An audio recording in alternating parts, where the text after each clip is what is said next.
5, 7 years ago, I think the public was either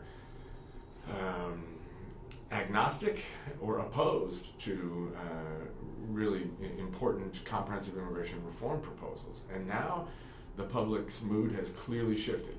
The public, I think, is tired of this issue being kicked around like a political football, and the public wants solutions. And it also wants very much to deal with the issue of the undocumented immigrants that are in the United States today. They see what happens when Sheriff Joe Arpaio gets to have his way, and they've seen in local communities what hate and fear can do in terms of dividing communities. So I think the public is there. Our challenge is getting our political leaders to find the courage to lead on this issue.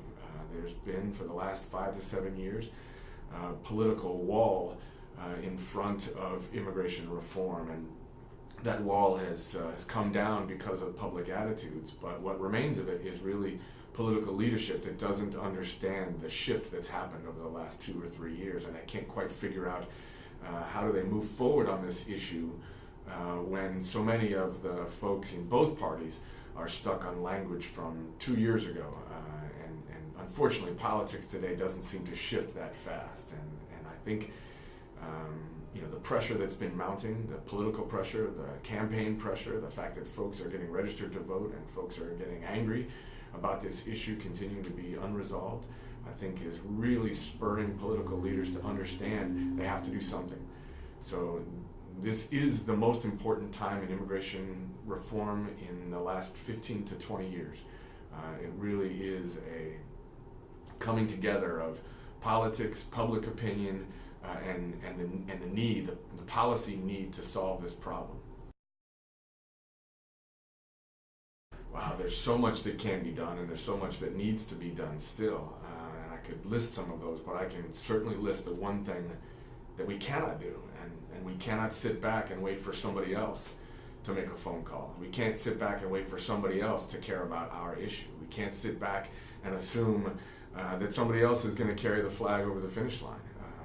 There's all kinds of things that we can and we must do. It's about calling your members of Congress. It's about talking about this issue in your church or your synagogue. It's about talking about this issue in your communities, to your Chamber of Commerce, to folks who are with us in terms of really wanting to fix the immigration system, to make a stronger economy for the 21st century, to make us a better community by not having the divisive issue of immigration out there tearing at the fabric of communities around the country.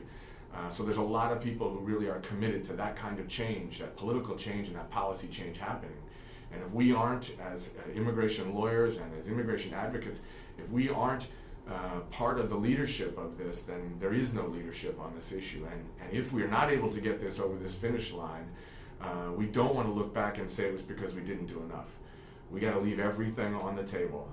It's still going to be a difficult battle, but what keeps me awake at night is wondering what more can I do, because I don't want, at the end of the day, to have felt like I didn't try everything. And I know a lot of folks in the AILA community feel exactly the same way. So that's the challenge, is to find, after a long 10, 15-year battle, to find the strength to keep going and keep leaning into this issue.